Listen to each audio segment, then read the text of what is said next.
President of the Republic of the Philippines, His Excellency Ferdinand R. Marcos Jr., and the Vice President of the Republic of the Philippines, SARA Duterte. And the Vice President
We welcome you to the Basic Education Report 2023 as we aim to present the state of basic education in the country, as well as the plans and initiatives of the Department of Education in fulfilling its mandate of delivering quality and basic education for all. The Department of Education has been intensifying its partnerships with our external partners to ensure that the challenges of education will be addressed. To further understand the current challenges of basic education, may we request everyone to direct your attention on screen for an audio-visual presentation.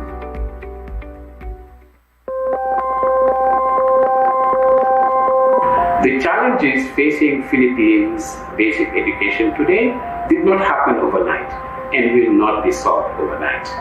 Overcoming them requires sustained national political and societal commitment from the highest political levels to all members of the society.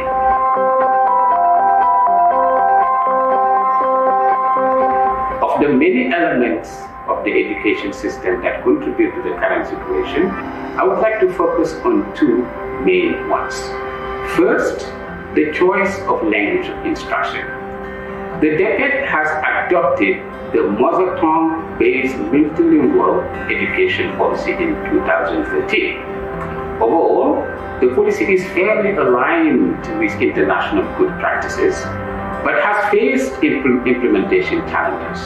Second, the Department of Education faces a severe backlog in school infrastructure, which is a result of historic underinvestment, but also regular damages from natural disasters such as typhoons and earthquakes.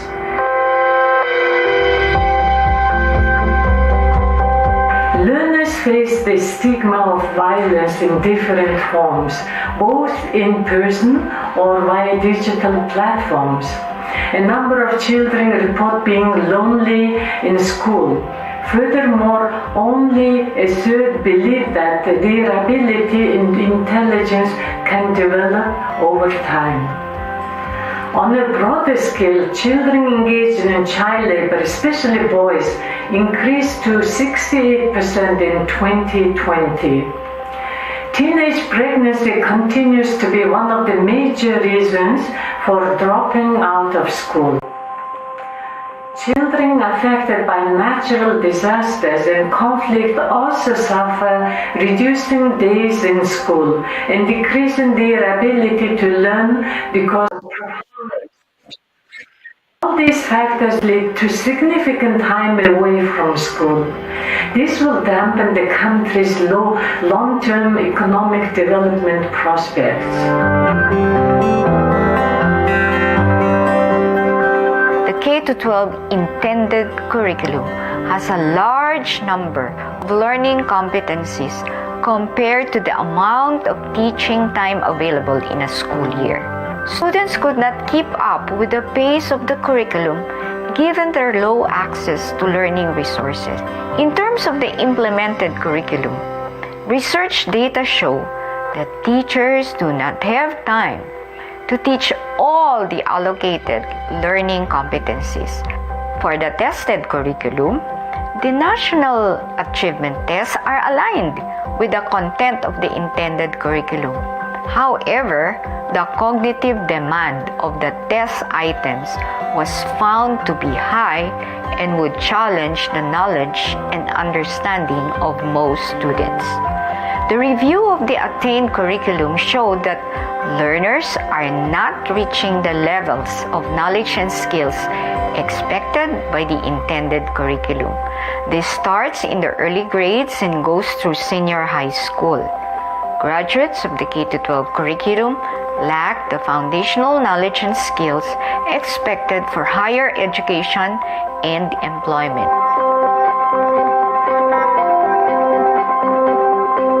Teachers are the single most important in-school factor in a child's learning achievement. Teacher quality begins in the pre-service education delivered by the teacher education institutions. So great care must be taken in ensuring pre-service teachers receive exemplary training. Currently, the implementation by TEIs of developmental training programs from pre-service to in-service is weak. Lasting improvements in basic education will not be possible until the challenge to make substantial changes to improve pre-service education is met. Another issue identification will not be possible. CTQ and World Bank is that in-service training is currently not meeting the needs of teachers, lacks coherence, and is not delivering the learning gains the country needs. Our teachers also suffer from lack of a strong system on career progression.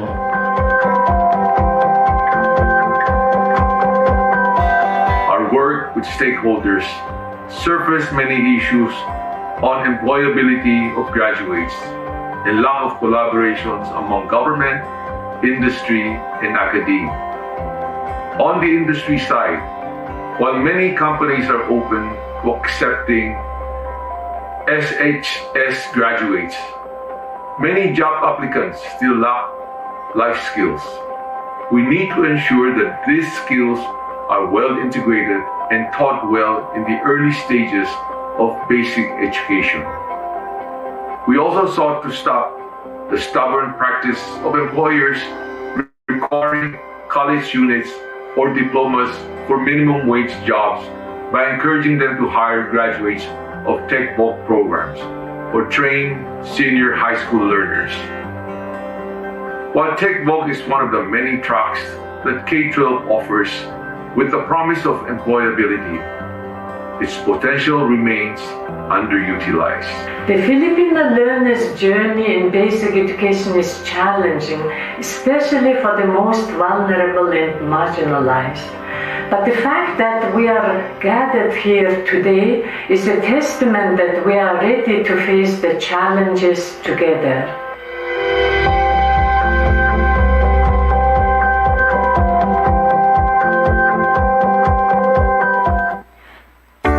Thank you, everyone. To give us the Basic Education Report 2023, may we call on Vice President and the concurrent Education Secretary, SARA Duterte.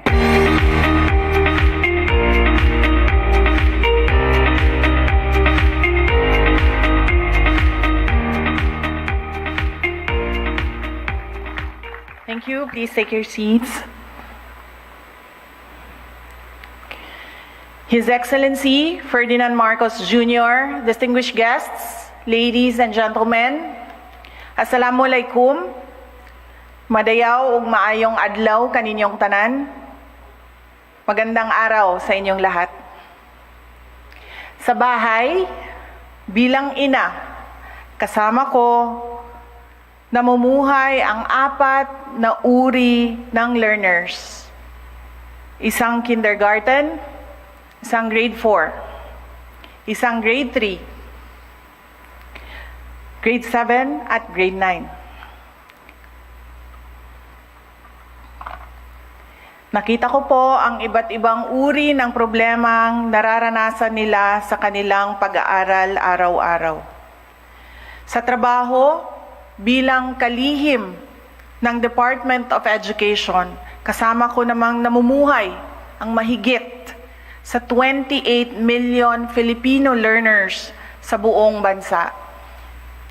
At nakikita ko ang napakaraming problemang hinaharap at binubuno nila sa kanilang pag-aaral araw-araw.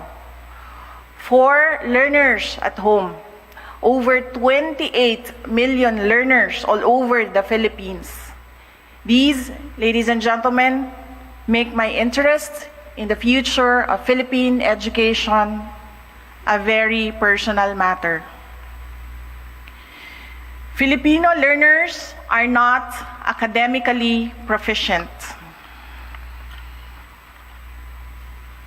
Oftentimes, Filipino learners experience emotional abuse and exhaustion. Some Filipino learners suffer from psychological fatigue. And being academically insecure, many of them fail to meet the standards of the demanding and competitive world.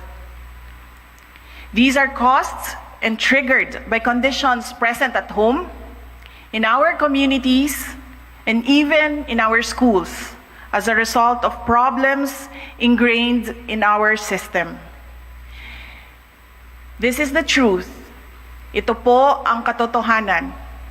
Mao kini ang kamatuuran sa dagway sa atong kaugmaon. But this is a future we can change. And that is why we are all here. Let us remember that even in the face of death, Dr. Jose Rizal was the perpetual obstinate patriot,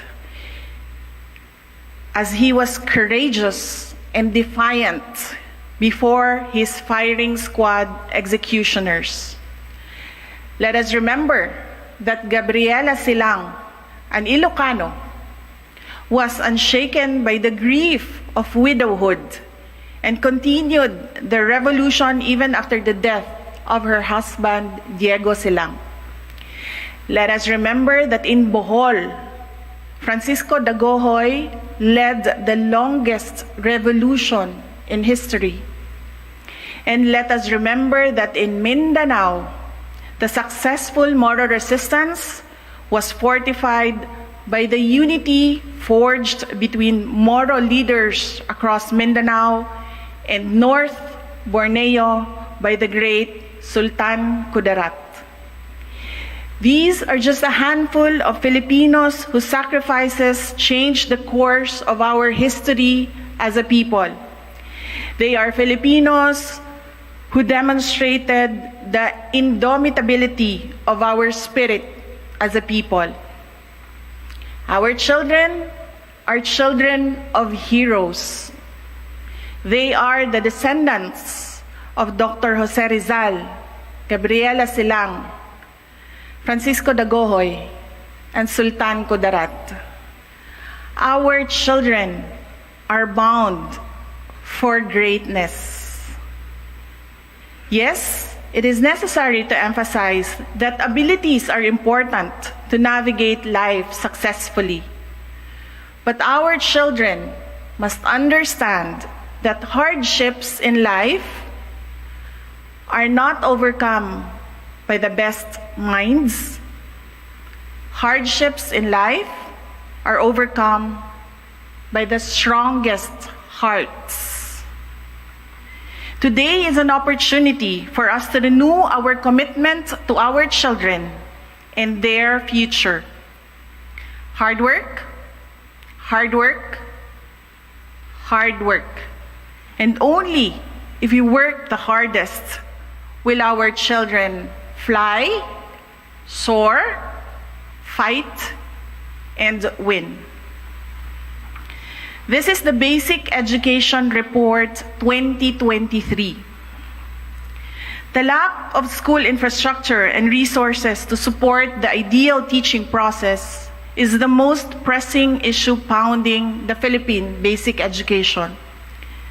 The department is not blind to the reality that there is a need to build, repair, and maintain school infrastructure to accommodate the growing number of learners all over the Philippines. Today, there are over 28 million Filipino learners studying in public schools all over the Philippines. Our latest inventory shows we have 327,851 school buildings in the country. Out of these school buildings, only 104,536 are in good condition. Due to various reasons, there are also 100,027 school buildings that need minor repairs, 89,252 require major repairs, and 21,727 are set for condemnation. Our schools are not calamity-proof. Among the significant roadblocks to our education infrastructure program are earthquakes, typhoons, landslides, flooding, and even armed conflicts. In the Visayas alone, a total of 17,263 classrooms damaged by Super Typhoon Odette are still subject for repair and replacement. Last year in July, I personally visited Clarin National High School in Bohol. And in August, the Triana Elementary School in Limasawa Island in southern Leyte. The destruction left by Super Typhoon Odette in these schools were heartbreaking, raising the urgency for an appropriate action and collaboration between DepEd and education stakeholders from the local government units, the private sector, and international partners. In Triana Elementary School, a tent donated by an international aid agency has served as the temporary learning space. We need 9.82 billion for the repair and replacement of Odette damaged classrooms in the Visayas alone. For 2023, the DepEd has allocated a total of 15.6 billion for new construction.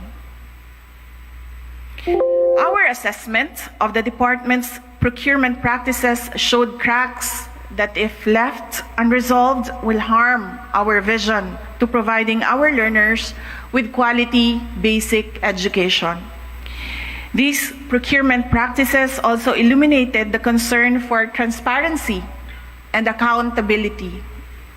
Our assessment showed that the centralized procurement of DepEd has been hounded by delays in the submission of technical specifications, lack of updated guidelines, lack of qualified bidders, and low participation rate of prospective bidders. There were successful bidders who delivered on time, who failed to deliver on time, and worse, there were successful bidders who failed to make deliveries at all. The procurement practices at the Department of Education had red flags that demanded immediate actions. The creation of a separate strand dedicated entirely on matters of procurement was made to improve the system. This strand is ordered to ensure that delivery of services is done within the period required by law, following the processes mandated by law. Our intention here is to solve a problem that has permeated within the system and ensure that transparency and accountability are present. As we confront the dilemma in school infrastructure and learning resources, we looked at the trends in our enrollment and learner data during the pandemic and now. We are implementing post-pandemic programs and reforms. After a significant decrease in enrollments in 2020 due to COVID-19 related school closures, enrollment has since started to recover. This year, we welcomed around 28.4 million learners in 44,931 public schools and 12,162 private schools nationwide. But recovery in enrollment is limited only to public schools. We saw the decline of enrollment figures in private schools and eventually saw some private schools terminating their operations. From 2020 to 2022, more than 1,600 private schools stopped operations. Currently, the Department of Education is responsible for almost 80% of schools nationwide, of which 79% are elementary schools. Evidently, there is a wide disparity between the number of elementary and secondary schools in the country. With such a disparity, inclusivity in education remains to be a concern. Despite gains in bridging gaps, learners from indigenous peoples' communities, geographically isolated and disadvantaged areas, Muslim youth, learners with disabilities, and out-of-school youth and adults still require the attention of the community. We need to improve their participation rate in basic education. The core of basic education is curriculum. The ongoing review of the K-12 curriculum has revealed that the curriculum content is congested, that some prerequisites of identified learning competencies are missing or misplaced, that a significant number of learning competencies cater to higher cognitive demands. For senior high school, our work immersion program has contributed to a high passing rate of 90% in the National Certificate Assessment administered by TESDA. However, industry partners have expressed concern that the time allotment for work immersion is only for familiarization and not for actual skills acquisition. Today, most senior high school graduates find the need to pursue higher education in order to find employment. The National Senior High School Tracer study conducted by the Bureau of Curriculum Development showed that 83% of the respondents pursued higher education, while only a little over 10% of graduates were employed. The K-12 curriculum promised to produce graduates that are employable. That promise remains a promise to this day. Our teachers, they are the lifeblood of the Department of Education. Without our teachers, our mission to carve a better future for our children will fail. Lagi ko pong sinasabi sa ating mga guro, importante kayo sa pag-unlad ng ating bayan. Kayo ang gumagabay at tumutulong sa ating mga kabataan sa pagpapanday ng kanilang mga pangarap sa buhay at sa katuparan ng mga pangarap na ito. And to empower our learners with the relevant skills and knowledge, we shall focus on upscaling your knowledge and capacities as public servants. The assessment on the K-12 curriculum revealed the weak teaching methods of our teachers in addressing 21st century skills. Studies done by the Research Center for Teacher Quality, the World Bank, and UNICEF showed that teachers need further support, particularly in explicitly and strategically teaching critical thinking and problem-solving skills. While critical thinking was most evident in the curriculum, it was also the least taught to students by teachers. Instead, lessons leaned towards conceptual or content-based teaching. and lessons lacked in-depth processing to cultivate critical thinking and problem solving. Finally, there appears to be insufficient knowledge on developing 21st century skills, including higher order thinking skills among learners.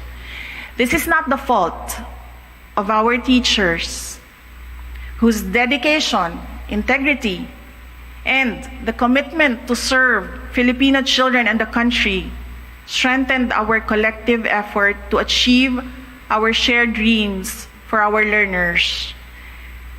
The sad reality is the system has failed them. This is a system that burdens them with backbreaking and time-consuming administrative tasks, a system that provides no adequate support and robs them of the opportunity to professionally grow and professionally teach, assist, and guide our learners. Ladies and gentlemen, our teachers must return to our classrooms and they must teach. Another alarming issue that we must address appropriately and effectively is literacy. The 2018 study results of the Program for International Students Assessment, or PISA, are distressing, as it is alarming for me as a mother and as Secretary of the Department of Education. The study results showed 81% of participating Filipino learners could not deal with basic math problems. 81% had trouble understanding texts of moderate length, and 78% could not recognize correct explanations for scientific phenomena or draw valid conclusions from given data. We can do better than this. And we Filipinos are better than this. But studies like these are opportunities for us to thoroughly examine our system and the defects that hurt our children's abilities. The current state of basic education behooves us all to take a courageous stand and calls us to work together with the intention and commitment to resolve the challenges in basic education. We fail, and our children will fail. In 2022, guided by its mandate and the renewed hope under the administration of President Marcos Jr., the Department of Education took steps towards education reforms. We brought our learners back to schools. On August 22, 2022, DepEd opened its doors to over 28 million learners across the nation. Today, 99.54% of our public schools are now implementing 5-day in-person classes. We implemented the National Learning Recovery Plan to support the efforts of our field offices in addressing learning losses. Our road to recovery has begun with learning remediation and intervention programs. We continue to engage parents and legal guardians in facilitating learning and regularly conduct home visitations and follow-ups. We reskilled and upskilled teachers and school leaders. We have provided various capacity development initiatives to 226,367 teachers and school leaders. 15,331 teachers and school leaders received graduate scholarships. 17,636 were trained in early grade language literacy. 161,700 teachers completed NAEAP subsidized teaching courses. And 31,700 have undergone teacher induction program. We started the review of the curriculum. As we speak, the revised kindergarten to grade 10 curriculum is being finalized. We have also started the review of the senior high school curriculum. We have taken small steps, and we need to take more. The Department of Education under the Marcos administration, guided by the Philippine Constitution, the United Nations Convention on the Rights of the Child, and the Sustainable Development Goals, reaffirms our commitment to improving the quality of basic education in the country. We know that the road will be bumpy, but our direction is clear.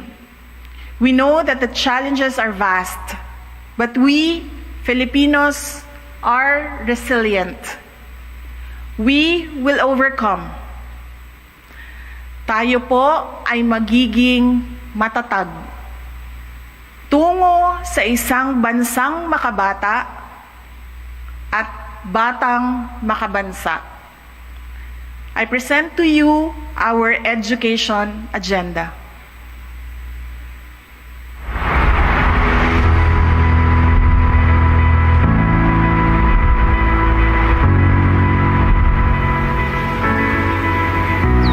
Lahat tayo nagsisikap. Lahat tayo nagsisipag. Lahat tayo nais tumalino't gumaling. Lahat tayo gustong makatulong sa pamilya at sa bayan. Lahat tayo maaasahan. Lahat tayo gagawa. Lahat tayo tutulong. Lahat tayo didiskarte at dilikha para sa ating kinabukasan. Dahil lahat tayo ay may pangarap, may gustong abutin, may nais marating. At kahit pa humarap sa libu-libong hamon ng buhay, Ang tatag ng lahing Pilipino, mangingibabaw, susulong. Tayo ay magiging matatag. Matatag na kurikulum, matatag na paaralan, at agarang serbisyo para sa edukasyon. matatag na programa sa mag-aaral at kabataan. Matatag na suporta para sa mga guro.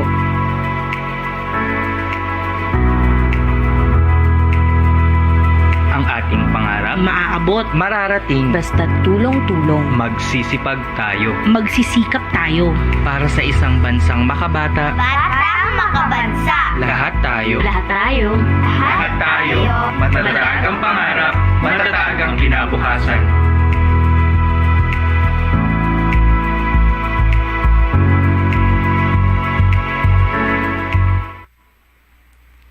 Sa gitna ng hamon sa edukasyon, tayo po ay magiging matatag. First, we will make the curriculum relevant to produce competent, job-ready, active, and responsible citizens. We will revise the K-12 curriculum to make them more responsive to our aspiration as a nation, to develop lifelong learners who are imbued with 21st century skills, discipline, and patriotism. We will reduce the number of learning areas in K-3 from 7 to 5 to focus on foundational skills in literacy and numeracy in early grades, particularly among disadvantaged students. We will strengthen our literacy and numeracy programs. We will revitalize our reading, science and technology, and math programs by utilizing the gains of previous programs. The programs will be benchmarked with local and international best practices, consulted with experts, and will be research or evidence-based. We will improve English proficiency while recognizing linguistic diversity. We will work towards the goal of English language proficiency within the context of a multilingual nation. We will review the implementation of the mother tongue-based multilingual education policy, guided by the basic principle that, among others, learners learn when taught in a language that they understand. We will further intensify the values formation of learners in curriculum and teaching, particularly through the good manners and right conduct and values education, in adherence to Republic Act 11-476. We will embed the culture of peace in our curriculum to develop learners who are peace builders in communities. We will integrate peace competencies such as social awareness, responsibility, care for the environment, value for diversity, self-esteem, positive character, resilience, and human security into the various learning areas of the K-12 curriculum. We will be transparent with curriculum guides. We will share our draft curriculum with interested education stakeholders to help us develop a robust curriculum. We will be transparent about our test scores.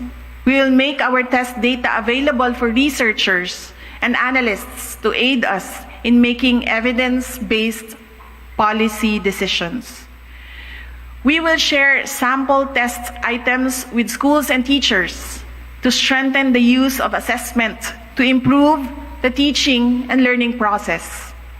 We will engage with SHED and TESDA and various industry partners to address the issues of skills mismatch in our senior high school program.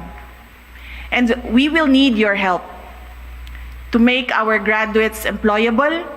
We appeal to the industry and to employers to accept our students in work immersions and hire them when they graduate. Secondly, we will take steps to accelerate the delivery of basic education facilities and services. We have recently created the School Infrastructure and Facilities Strand. This strand will be devoted entirely to addressing long-standing issues on educational facilities and infrastructure. We will build more resilient schools and classrooms. For 2023, we have the budget to build around 6,000 classrooms.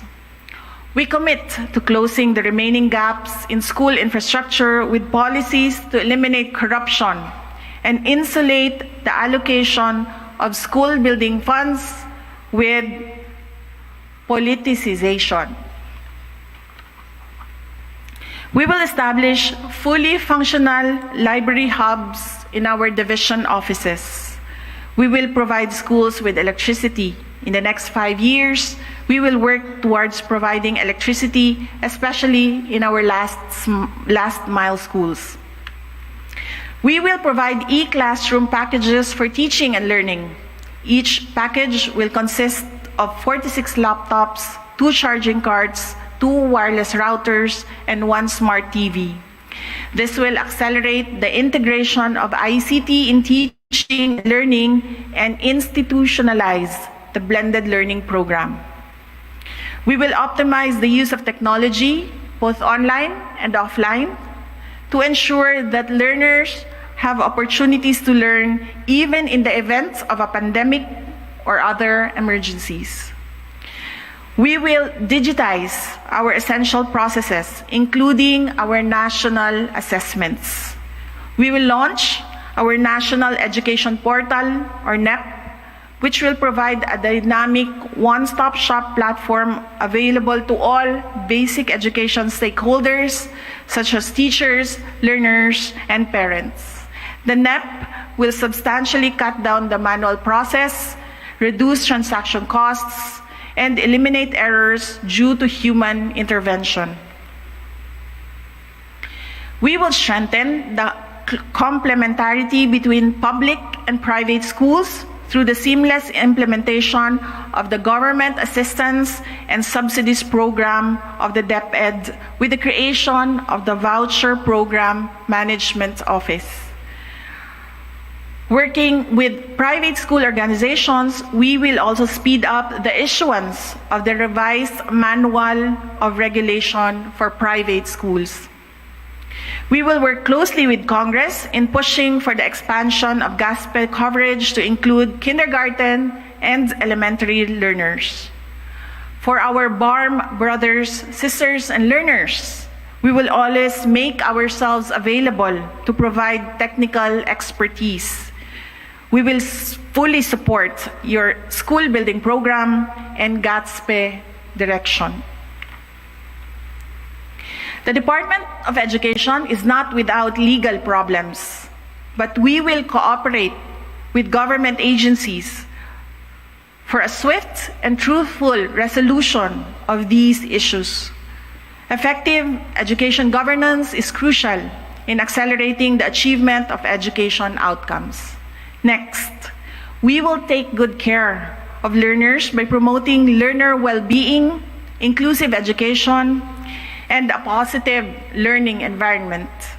As part of our national statement of commitment in the Transforming Education Summit, the DepEd reaffirms its pledge to ensure that all school-age children and youth and adults in situations of disadvantage are participating in inclusive basic learning opportunities and receiving appropriate quality education.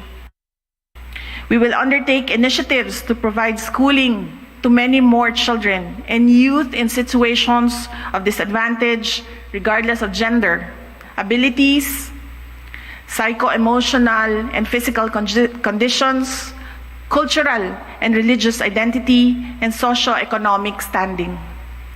We will strengthen and institutionalize the reintegration program for adolescent mothers, children at risk, and children in conflict with the law by developing inclusive models and mechanisms applicable to both formal and non-formal learning.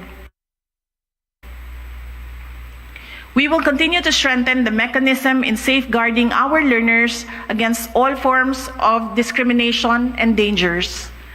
Our Learners' Rights and Protection Office has been acting on reported cases ranging from all kinds of bullying, many forms of abuse, corporal punishment, discrimination, and child neglect.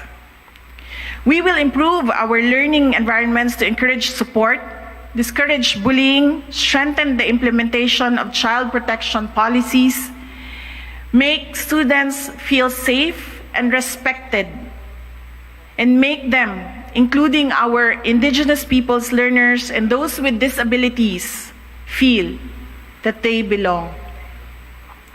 We commit to seeking out mental wellness experts to form interventions at the school level. We will also ensure that all learners have access to relevant guidance and psychosocial services managed and delivered by mental health professionals. To achieve this, we will work with the Department of Budget and Management to obtain higher salary grades for guidance counselors and propose the creation of additional items that will focus on providing learner support services, including guidance-related services in schools.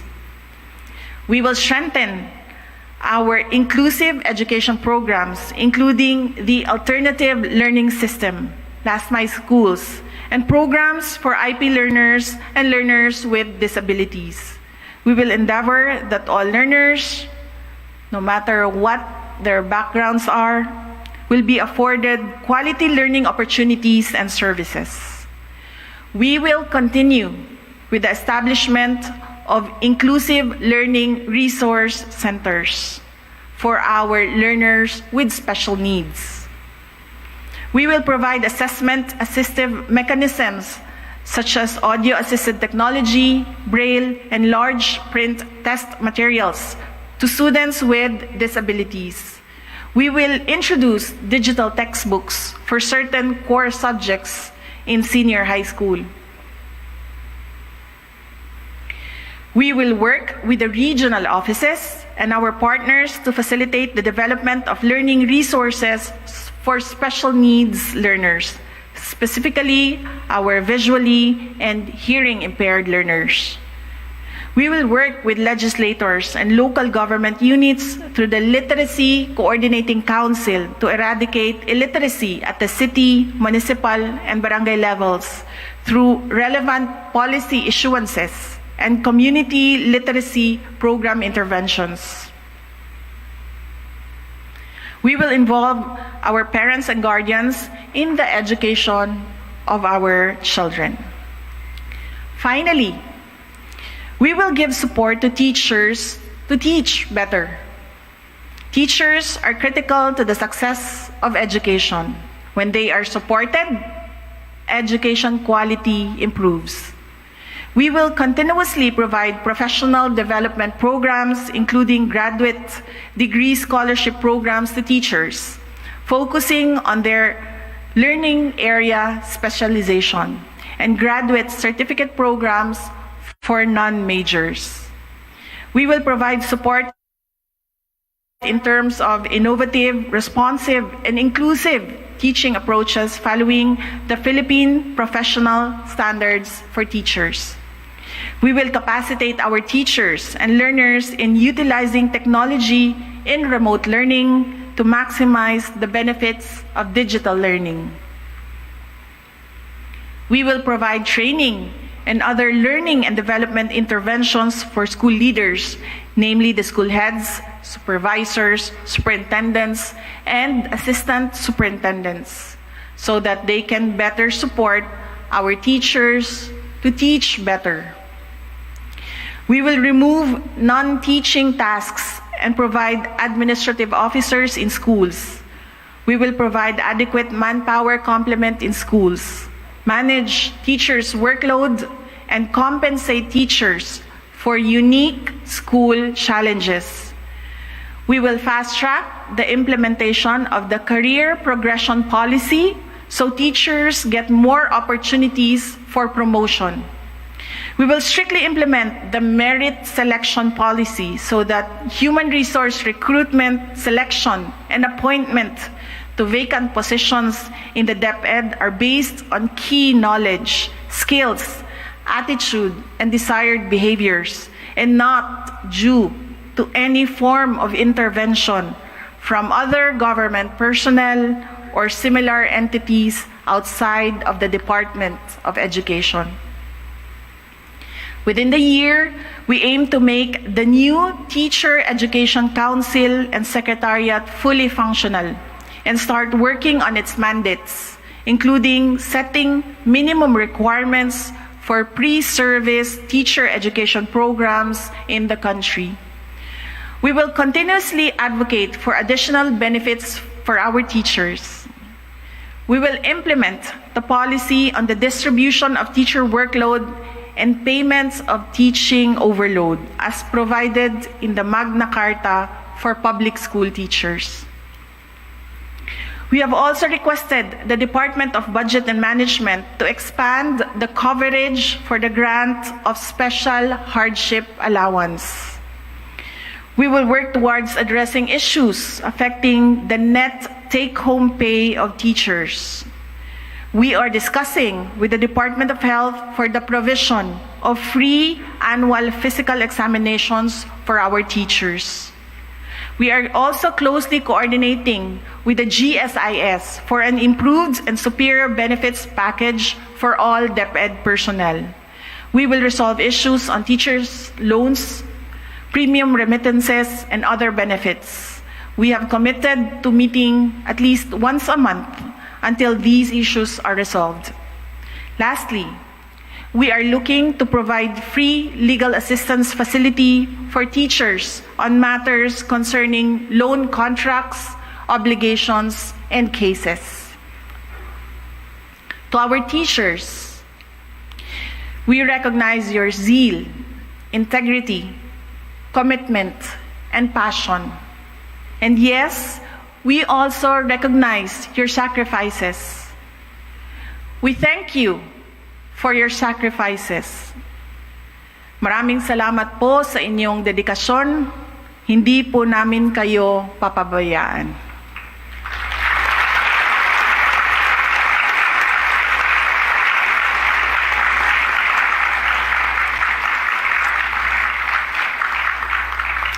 This is our matatag agenda. This is our roadmap. This is our commitment. Now, please allow me to introduce the team that will see to it that all these commitments and more are met. Please stand as I call your name, but do not clap because they have not produced work yet.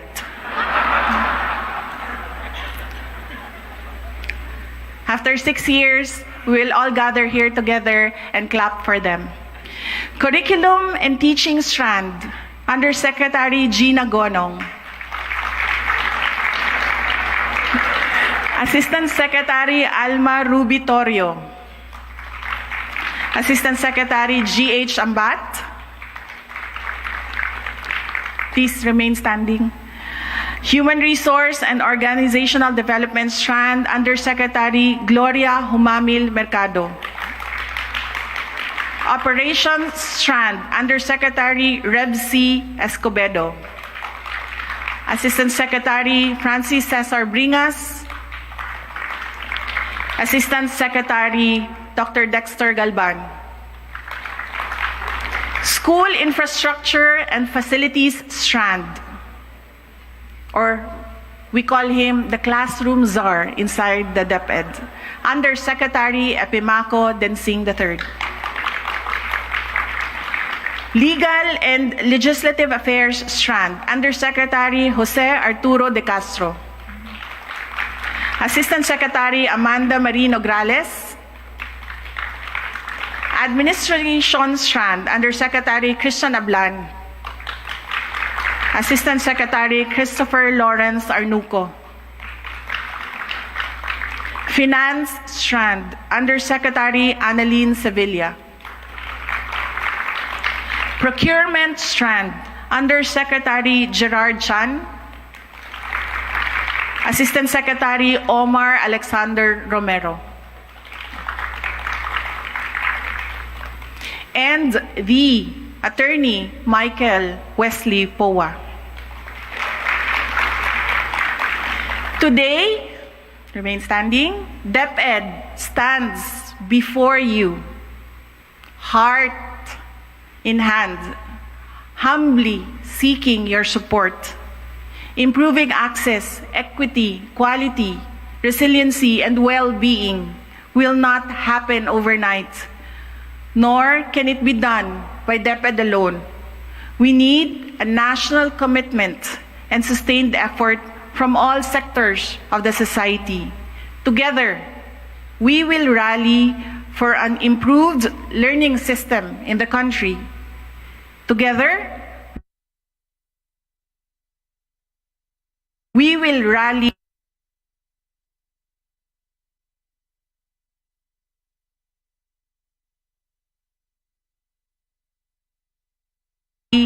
for every Filipino child, para sa isang matatag na bayan, para sa ating mahal na Pilipinas. Ang lahat para sa Diyos, sa bayan, at bawat pamilyang Pilipino. Syukran.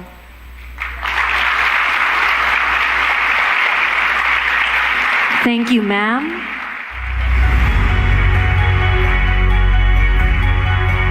At this point, may we invite the President and the Vice President to sign the Matatag Commitment Wall on stage.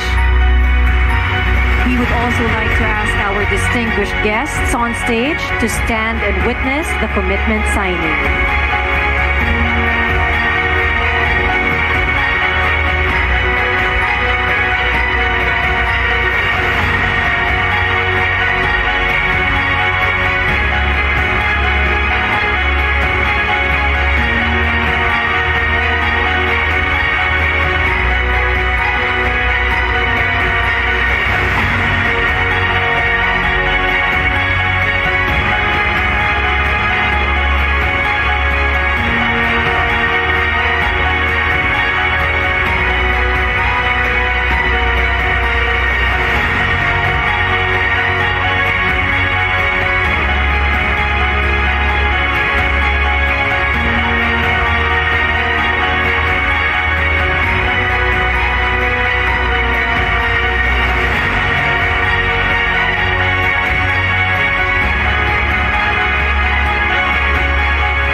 Duterte and the rest of the stage party, and congratulations to the Department of Education.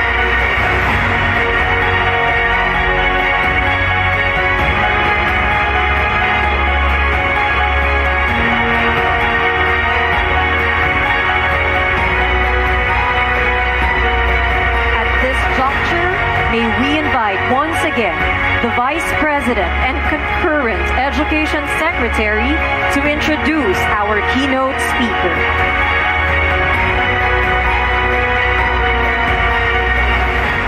May I request everyone to please rise? Ladies and gentlemen, the President of the Republic of the Philippines, His Excellency Ferdinand Marcos Jr.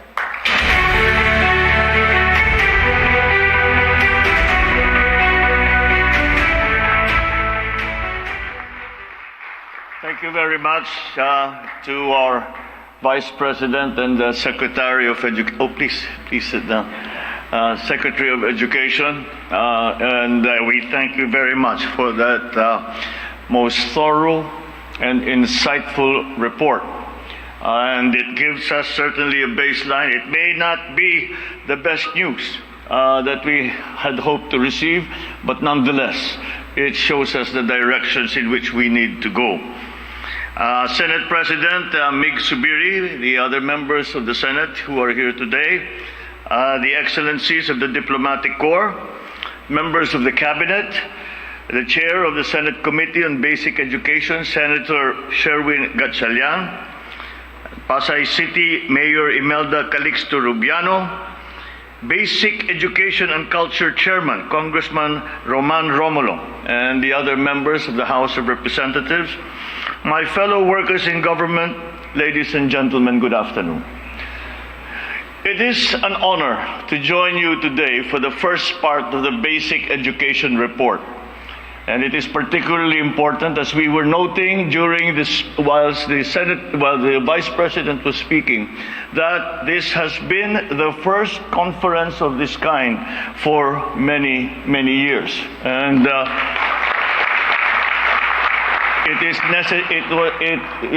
we deem it absolutely necessary that we have such consultations for the simple reason that we all must know the situation that we face and the many problems that we need to solve. And only again by working together can we get that job done. But at least the Department of Education, the Secretary in SARA, our Vice President, has provided us with this starting point. And it is now up to us to take that starting point, go from that starting point, and to all of the programs that we hope to implement in the very near future for our children. I think that if there is one thing that we took from the comments of the Secretary, Vice President in SARA, is that the Filipino is better than this. The children are better than this. And we cannot fail them. And that is the main motivation that we should keep in our hearts. We have failed them. We have to admit that. We have failed our children. And let us not keep failing them anymore. Otherwise, we will not allow them to become the great Filipinos that we know they can be. They will not become the great Filipinos that will be recognized not only by their fellow Filipinos, but many people around the world. And thus, it once again reminds us that education is the most valuable service that the government can give to its citizens. If there is nothing else, after preservation of life and limb, education comes next. And with that, with a well-trained populace, with a well-trained and highly experienced workforce, then everything follows. The Philippines will succeed. So we in the administration recognize the challenges and issues facing our education sector, all of which must be confronted with an open mind and compassion for those who might have fallen behind over the past few years. I am confident that we will see noticeable improvements moving forward because our Department of Education, that is spearheaded by no less than our hardworking Vice President, SARA Duterte, is there. Let me also acknowledge and convey my deepest appreciation to the men and women of DepEd who are now in the hot seat because of pinakilala na kayo ni Inday Sara sa aming lahat, kaya pagka magka-problema, alam na namin kung sinong lalapitan namin.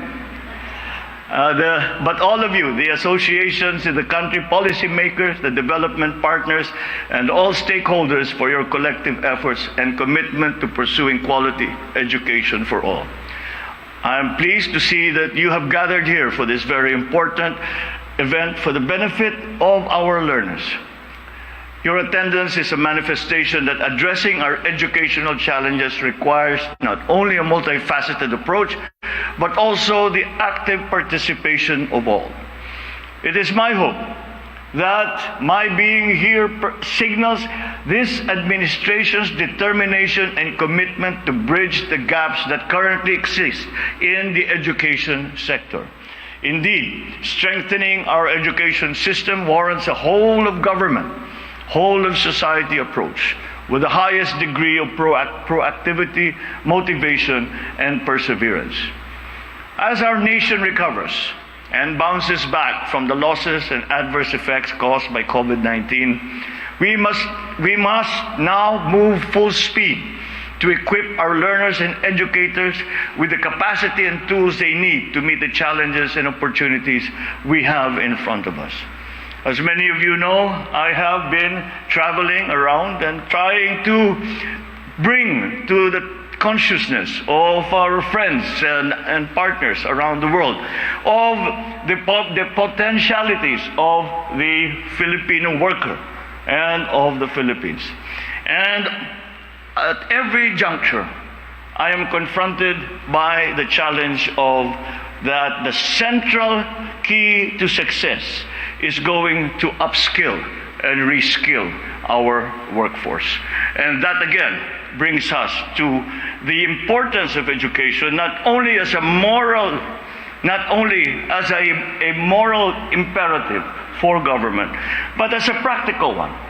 Because without that skilled workforce, we cannot compete and we cannot succeed. So I'm gratified to see that that has become a very large part of the plans that the DepEd has for the future. The pandemic also brought to our consciousness the importance of being able to adapt to new and changing realities, as well as unexpected circumstances. So again, we must consistently develop and adopt innovative paradigms and strategic reforms that will ensure the resilience of our educational landscape. We must first act locally in order for us to be competitive globally. We will work hard so that no Filipino is left behind. And to do even better, we will ensure that we are at par with the global standards in basic education. This endeavor will be at the forefront of our efforts to realize our vision of providing quality education for our children and for generations to come.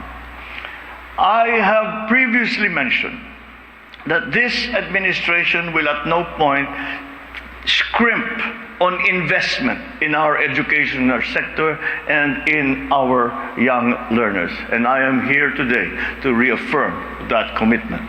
We will build infrastructure.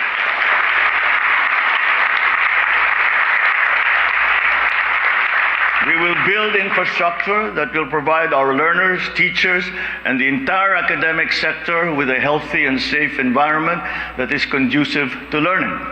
We will also invest in our teachers. As we all know, that is part of our improving our educational system. If you saw the Senate President and myself talking earlier, we are already planning on how we get the school building program off the ground so that these deficiencies that we saw in the report will somehow be mitigated.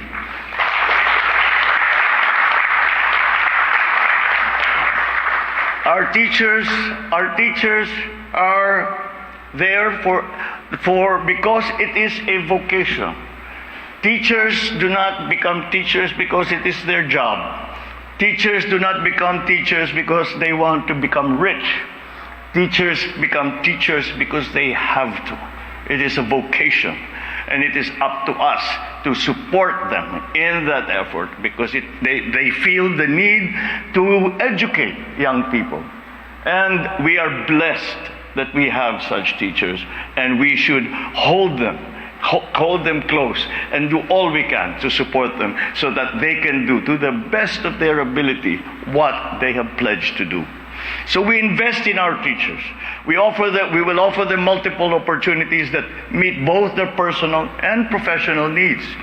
We will offer them the support they need in terms of resources, in terms of programs and policies, so that they can effectively perform their roles as teachers and mentors of our children.